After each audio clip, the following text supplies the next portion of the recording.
In today's competitive landscape, hiring can be difficult. How can tech companies and recruiters attract the top technical talent when you can't always compete on compensation alone? It's not necessarily about the comp any longer, and it really never was. Maybe for a brief period of time when things were fluctuating during the pandemic, but now it's like, hey, people just want to be happy and they want to be around folks that they can trust and do good work with. I think like nowadays we're still missing the story. Oftentimes we'll pitch candidates with compensation, benefits, fringe benefits, work culture. That's kind of been rinsed and repeated for the last, we'll say, decade and a half, 15 to 20 years. I think what most folks are looking for are great people to work with. And I can even zero in on what that means. Is the person I'm reporting to going to help me, grow in whatever aspect of my career or personal life? Are the teammates just as passionate as me about solving this problem or creating this product? Compensation is a big deal. Like, make that worthwhile for the folks you're targeting. That shouldn't be a stopper or shouldn't even be a secret. If you're going to have a conversation with a very high quality candidate that's going to meet all your requirements for your business and then essentially take your business to the next level, be flexible with the compensation. And I've met folks that, man, 250K over the compensation band for a similar role nowadays. We'll talk machine learning engineering. 250K over the base salary of what a FANG company would offer. So basically twice the amount for one role. And that's throughout the entire recruiting process, conversation was happening. And the reason he joined the company was he felt that the founders were well spoken, were able to solve this problem, and he wanted to help solve that problem. So we need to spend time on crafting the story of the company. There needs to be a marketing aspect to it, even like a brand persona. Things are changing to where there's so many opportunities out there, opening up and hitting the graveyard to where people are going to be very selective with where they spend their next year. It used to be naturally you stay for a year, get equity, you take off, but even equity's changing. Carta's kind of shifted the way we think about how that operates. In today's market, and I think this has been true for the last decade, is we need to really hone in on what the mission of the company is, the quality of the founders and the first few hires, and the work-life balance is going to be a big difference as well. I think with remote work and hybrid work coming back, people are still going to want to, quote unquote, not burn out, right? We're learning that at any given moment, the job could be one outsourced or no longer available, given the way AI is kind of moving things at a very high rate. I think that makes sense. The reason why I thought about this question is because I actually attended the tech comedy show, Socially Inept, the Tech Roast. It's a comedy show, and one of the segments that they had is TC or GTFO. I'm not in the technical recruiting space, obviously, but that was the theme. And apparently that's like a kind of a subculture phrase on Blind, right? What they did was they had people come up to the stage, organize themselves by total comp, explain what they did, etc. For some people, it is really important. It is kind of like, it's from what it seems like, a status marker. People would say sometimes, I don't want to date anyone, not to make it personal, but like some people were like, I don't want to date anyone with a lower TC than me. It becomes part of like the identity, right? And so it just makes me think that I think you're right, like total comp isn't everything, but especially if you're like active sourcing or getting people on LinkedIn, it, like you're mentioning, it is table stakes, right? Like that's what you have to like kind of lead in with in order to pique the interest. Like imagine it had to be in the ballpark range, or else it's just really GTFO, right? To a certain degree. Have you ever seen it where someone led with the story first, right? And then the total comp comes after? Like, does it work the opposite way around? Yeah, no, thanks for bringing that up. I forgot all about that. I was actually sourcing on Blind for quite some time and was reading through all these posts, and it was so comical. I think some of the responses on the TC were essentially like, hey, I'm making this amount of money. I'm happy with it because I get to do X, Y, and Z, and my time isn't, spent at work all day. And there's other folks like, hey, I'm just coasting, got lucky. Here's my TC. And there was always these like, no freaking way. Like people were jumping, like, there's no way you make that much at, this FANG company. And there's no way this FANG company's, offering that much equity. I think folks should just send it all in the first email and then let them digest it. The second email maybe some current information around a new feature launch. The third email could be a bio on the founder, which I've used recently. And if we assume that people are going to engage or want to be interested, or let's just assume they open the emails and they read all through it. At least you know that they have all the information that they need to make a decision. So your fourth or fifth email could be like, hey, look, I've sent you a few emails about this and this. Let's recap what I've shared. Would you be open to having a conversation? And I think a lot of folks appreciate just the candidness and even like the time spent to create these messaging campaigns. And if done well, I think at the very least, you get someone that knows of you and what you're doing and could maybe refer or keep you in mind. And at the worst, you don't hear from them, right? But I think what we need to focus on is just getting the information out there on what the company does and not relying on folks to look at your website or your LinkedIn company profile or TechCrunch. Having them do that extra additional work to figure out what you're doing and what you're offering, you're going to lose them. But to your question, so this is just me. I like to share everything in the first message at the surface level, right? Hey, here's the mission of the company. Here are the founders. Here's the compensation. Here's the remote work, the hybrid work or whatever the case may be. If you're interested, let's chat. Or here's my Calendly. Or here's my LinkedIn profile. And I keep those things in there as markers to see if the candidate is interested. If I see them look at my LinkedIn profile, I know they went all the way down at the bottom of my email. If they book a chat on the Calendly, obviously they're interested. Because if I'm going to be reached out to for a role, and this is just me with the things that I've got going on in my life, family, kids, entrepreneurship and fractional work. If the message is really engaging from the hook, I'll read the thing and I'll keep going. And if it feels like a good opportunity, I'll respond back. That's in one email.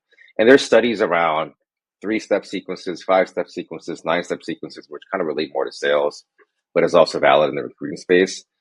There's also studies around, if you send the first email from a recruiter, second email from the founder, it kind of creates more of a dynamic conversation rather than just a static recruiting email. I guess TLDR is create an email campaign that gives them all the information across 3 or 4 or 5, whatever emails you want to send. And at the very least, create a one-pager in Notion, share the public link, Google Analytics behind that to see if folks are opening it. And you have your data on if it's working or not. I think that makes sense, right? Trying to consolidate everything into kind of one cohesive message at the get-go, and then layering on additional messaging points, afterwards, just depending on whether they open the email, whether they haven't, right? It almost sounds like this would be a great use case or to use obviously AI or any, MCP, right? Like that has kind of your company's, identity, what they believe in, what kind of how your, let's say, founder would compose a message, right? To make it seem much more personable, and human, just to really streamline kind of that outreach.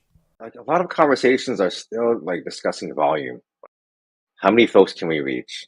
How many folks can we send an email out to? Why aren't we finding these candidates? We've emailed 1,000 of them, and they have this very generalized popular framework or software or technology behind them. Why can't we get these in conversations? Well, if you think about it, if you're sending the emails and they look just like every other email from a recruiter or a hiring manager or founder, people are programmed to kind of feel that by opening it really quickly and reading the first couple lines or reading the subject line. And we're not just talking about recruiters from the US and your industry. We're talking about recruiters from the entire world. I'm getting text messages from folks looking to hire me for software engineering roles in Latin America. So we're bombarded with just reach outs. Now, the ones that stand out and are carefully crafted and have some thought behind them, you may get a higher open rate. You may have folks that are thinking to themselves, like, of all the 100 messages I've received in the last quarter, let me respond to this one because I feel like they actually did a better job at providing value for the time I'm spending to read through this. Volume is great for greenfield roles. If you're looking for 10, 20, 30 plus engineers specifically for a platform you're looking to build, fine. That's great. Or go to market role. But the majority of the conversations that I'm having with startup founders, like we need a very specific profile persona person to hire, and we're looking to spend X amount of dollars and we're looking to go above and beyond to get them on board. That is more of a fine-tuned campaign. And if you look at in comparison, I'll give you LinkedIn, for example. We have all these folks on LinkedIn sharing, here's my coaching program, or here's my 10-step guide to this and that. That has now become a commodity, right? The ones that stand out are now on LinkedIn have their personalized messaging, their story, and they're growing their brands to where people know them. Like Nikki, for example, who I've never met in real life. She's on LinkedIn. She's a sales person, and she started her LinkedIn journey with just posting videos of her work and what she's done and how she's done it, and some personal life things. And every time I think of sales, I think of her, regardless of how many folks are on my LinkedIn newsfeed telling me about sales. Now, I share that because if you flip that to a company perspective that's reaching out to a candidate, and if you do it well enough and reach out to enough people, 100, 200 folks that are carefully targeted, now you have this small pool of candidates that have seen your product, seen your story, read through your founder's bio, and now your brand is starting to kind of become, a thing in this universe. And if you're ever on Blind, maybe they'll say something good about you. Say, hey, the TC was X, and it was a fantastic company to work at. That's the end goal, right? Is to make sure that you're paying people fairly and providing a space for them to do good work. You were talking about obviously reaching out to different types of candidates and talking either with founders or whoever the hiring manager is. Thinking about this a little bit more, obviously setting expectations is critical, right, and crucial. Not everyone's going to have the money of a FANG company. What are your best tips for recruiters to effectively manage hiring manager expectations? The hiring manager may say, like, I really want this type of talent that came from FANG, right? But maybe you're a Series A or Series D company or whatever, right? Like, just doesn't have the same kind of money, or maybe doesn't even know necessarily what to hire for. How do you balance the ideal candidate versus what's truly realistic and obtainable, in the market? You don't want to lead with, hey, we're this company, we just got this much funding, we're going to be the next unicorn. It's been said, it's been done. You don't want to lead with that type of conversation. You want to say, hey, we want to talk with you. We're building this. We thought you might be a very good fit for what we're looking to do. Let's chat. And that can either be manual scheduling after that or like a Calendly link. But the very forefront, to ensure this is a fast process, you have to go very slow at first. So calibrating with your hiring team and setting expectations just through the data, through the iterations, doing the market mapping will help accelerate things when you need to send out those messages. So lots of prep on the front end. If you just got seed funding, you want to hire quickly. You want to, there's pressure from, investors. How fast can we get this done and find the right person? And that's what drives the initial interactions with the recruiter or the recruiting process. Let's just go out there and start networking. But there's no planning or preparation that takes place before that. So the difficult part is to really channel your emotions into the preparation piece. And that could be an intake doc of exactly what is the founders or the hiring managers looking for. And then asking the follow-up questions like, why is this important? Well, because I need someone with this type of technology because we're building out, microservices for this industry. Or like we're doing monolithic code base and we need someone to maintain that while we hire for someone to build out distributed systems. There's a reason behind the calibration in similar fashion to where when you're building a product, there's a reason why you do user research and you do an MVP first, because if it doesn't work the way you want it to work, you can pivot very quickly. So for recruiters that are in the space nowadays, expect that calibration to be 1, 2, or 3 iterations, sometimes even more. I'm going through that right now as I'm sending over candidates to calibrate asynchronously, given a certain profile, given a job description. That's going to evolve over time. So essentially, as you're calibrating, you document everything. Here was version 1 of the ideal candidate. Here's version 2. Here's version 3. Here's the cost behind it. And you get all that data through doing, conducting market research. You can use levels.fyi. You can pull your own reports from ChatGPT. You can use a tool like JuiceBox that has talent insights on where these folks are residing and what the compensation bands look like. All that needs to be packaged and discussed in these intake or calibration meetings. Because without that, we're just going to continue to shoot from the hip. And that's not a really good strategy to hire folks, right? So if you can identify what you want initially, do a market map of that, bring back what makes sense, calibrate asynchronously, or if you can, synchronously with the hiring team, and say, okay, cool, these are the profiles that we're targeting. Let's find more of these. Once you reach that limit to where you either have way more than you need, way more candidates than you need, then you can maybe start sending out emails. Or if you get to a point where like you're so niche and specific in your requirements that only 10 folks exist in the region you're looking to hire, you may want to think about plan B. Like, okay, the necessary requirements are, we'll say, these technologies.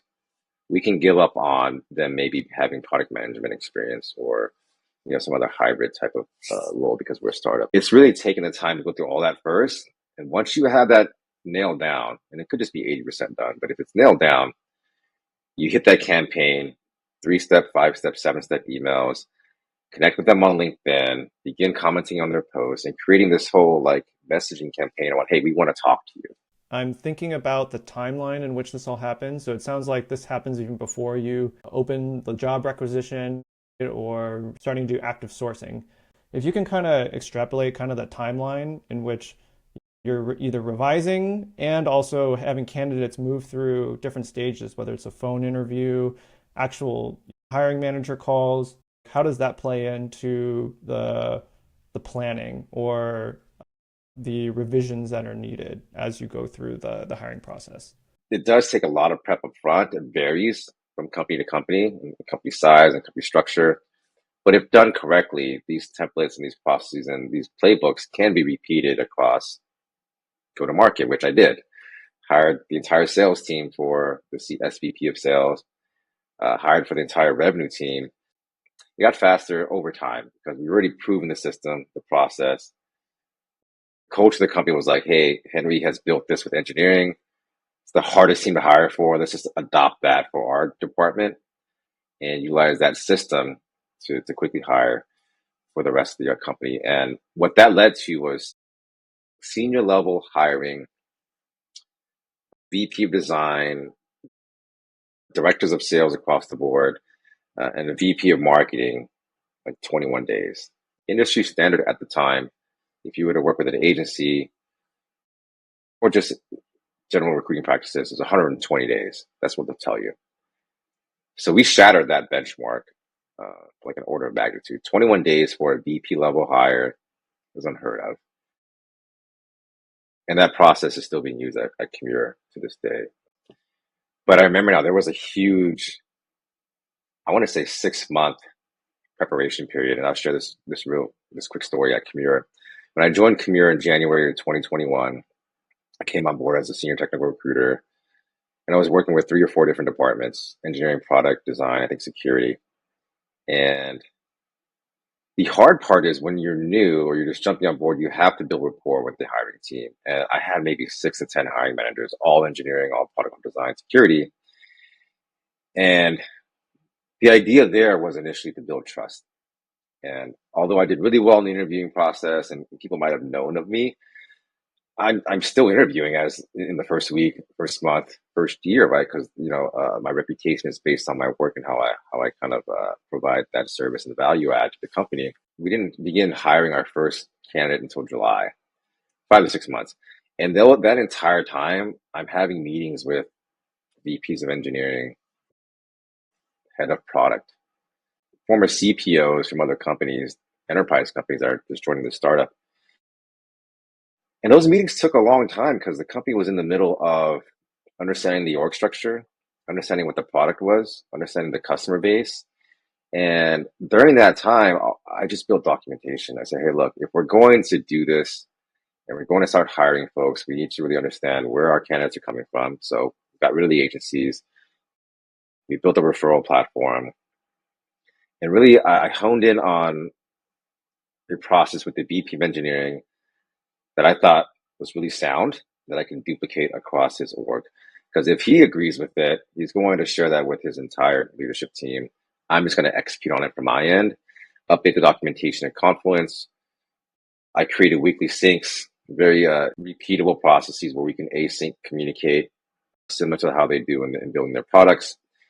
And over the course of 6 months, we built out this entire hiring process end to end, like what my recruiter call looks like, some control flow at the front to where if I felt there was a strong yes from my end on a candidate, I wouldn't even have to ask the hiring team. I would just book it on their calendar, same day or next day.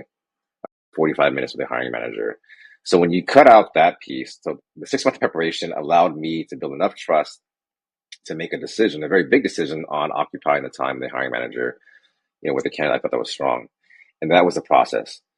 So when the hiring manager was excited about the conversation, we then moved to the next 3 conversations, which was a technical round, like a culture fit and like a system design. That all happened in the same week. Once that was done, we could see the scorecards coming in through Lever.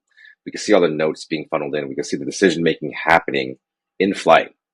So when we had that debrief at the end of the week or midweek or however we scheduled it, we would literally make yes or no decisions on 5 or 6 candidates, extend them offer letters. I think we hired 10 cloud infrastructure engineers in the span of 45 days.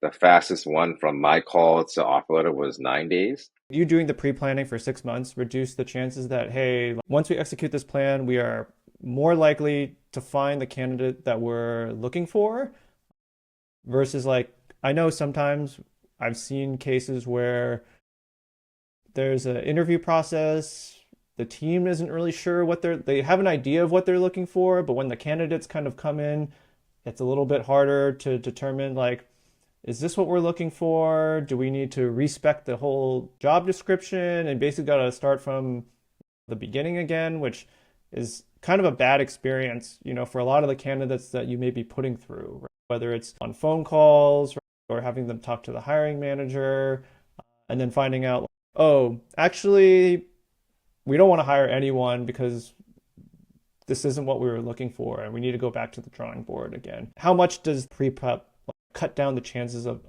a situation of that happening? If done correctly, I think it will forecast not opening up the role. So just to clarify, during that 6 month planning process, we're still interviewing folks.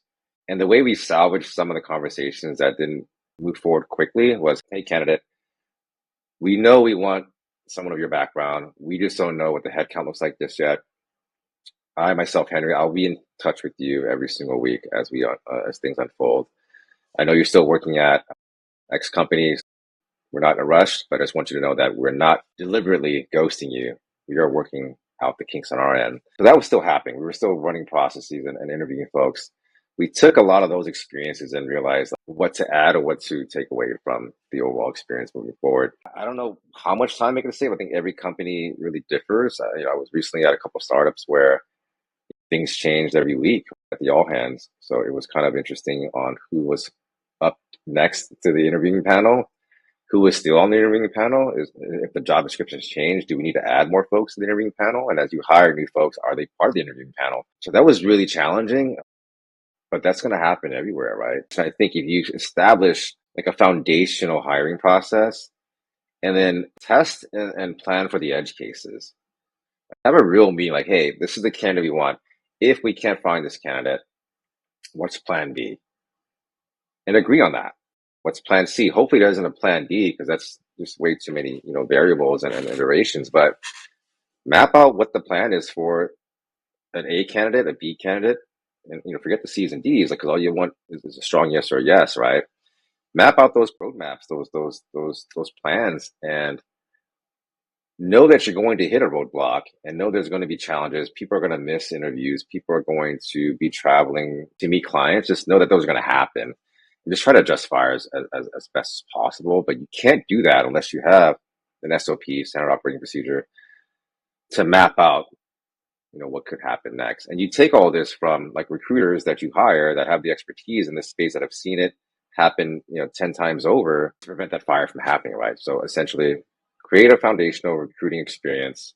And you can use AI for this nowadays. It's gonna take you an hour maybe to fine tune it. Agree on that, and then essentially just maybe track the data afterwards. How much time did we spend on planning? How fast was our hiring timeline?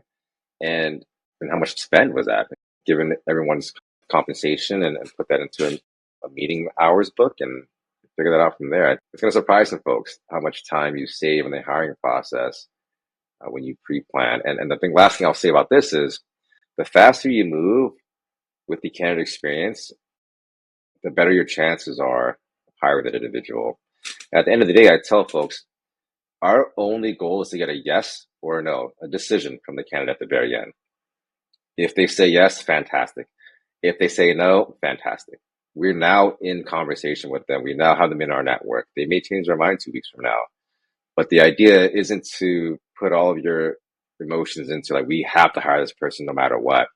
People's lives are going to be much more fluid than the role you're hiring for, right? So just expect that to happen.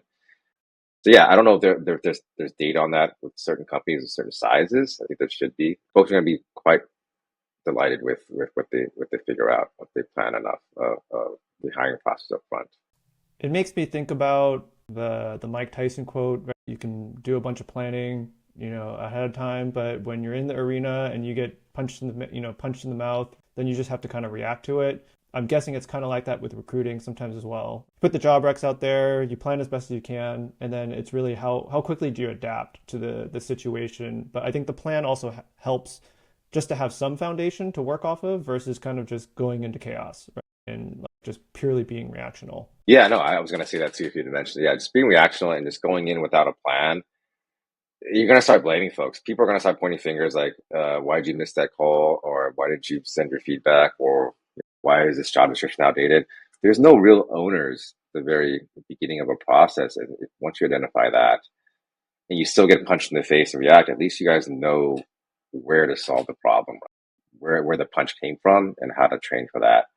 One of my next points that I want to talk about was kind of professionalism in the recruiting space. The recruiters, they're like the face, they're actually the face of the company, right? In regards to, reaching out to talent, being approachable, being personable. I've heard that sometimes being quote unquote too professional can make you kind of sound a little bit more stodgy, not really very human, less approachable. So talk about that role in terms of professionalism from a candidate facing point of view and how that impacts your ability to close on a candidate or making sure that the candidate has a consistently positive experience working with the recruiter. Yeah, I think that varies as well, and I'm gonna say that a lot. If you're an executive, you're gonna want a recruiter or an agency to reach out to you with some professionalism, right? Head of engineering, CTOs, CPOs, folks that are at the peak of their careers, X amount of TC, and you're just really well paid. You're going to assume that going in with a professional tone is going to be your best bet. There's a certain time to be professional. Age who you're talking to. Like if I come in real personal in the conversation, and I'm working at Commure, which is a health tech startup, I kind of want to maybe align more around the seriousness of the product and what we're trying to solve because EHRs, EMRs, hospital systems. When I think of that, I think of like helping people and get better in their health or increase their health. But there's also this idea of like those things are broken. Right? So I may not be as outgoing and fun and maybe a bit more like, hey, this is a problem we need to solve. And I've had a personal experience across the health ecosystem through the military, through the VA, through the own private sector. And there's the things that are we really help kind of shape for the future of our generations. So it's a balancing game, right? And I think it's kind of fun to really align yourself with the spirit of the company. Now, maybe you're the type of recruiter that has a reputation, a brand for being a bit more, comical when you reach out to your conversations. Fantastic, that works for you. But I think there's a notion to where oftentimes folks forget that if you're a recruiter for a certain company, and let's just say Crunchyroll, we both work there. I wanted to mirror the culture as much as I could on my call because folks that we were hiring there were really into anime, obviously, really into media, just loved the brand itself. So I did my best to be kind of laid back, conversational, shooting the shit, talking more about hobbies and what we do outside of work, what I do outside of work, and building more of a personal relationship in the very first call. I never screened anyone with like a structured, hey, how many years of experience do you have? I would say things along the lines of, hey, I read through your resume. I love this very specific piece that you had at Fandom, or I love your time working at Sega or YouTube. Can we talk about that first? And if you have any questions on the way, I'm an open book. Happy to answer any questions about myself, about Crunchyroll, about the future, our future roadmap. And what that did was it really let down my defenses, their defenses, and we built a ton of rapport in the first call. And that helped me gauge if I think the hiring manager was going to be a yes or a strong yes, and the rest of the team, right? This is obviously after weeks of calibration and getting to know who I'm working with. And I would make that bet. Like, hey, I had a really great conversation with Mike. You're going to love him for the games team. Next thing you know, Mike is flying through the interviewing process, all because of my edification and my recommendation to move fast.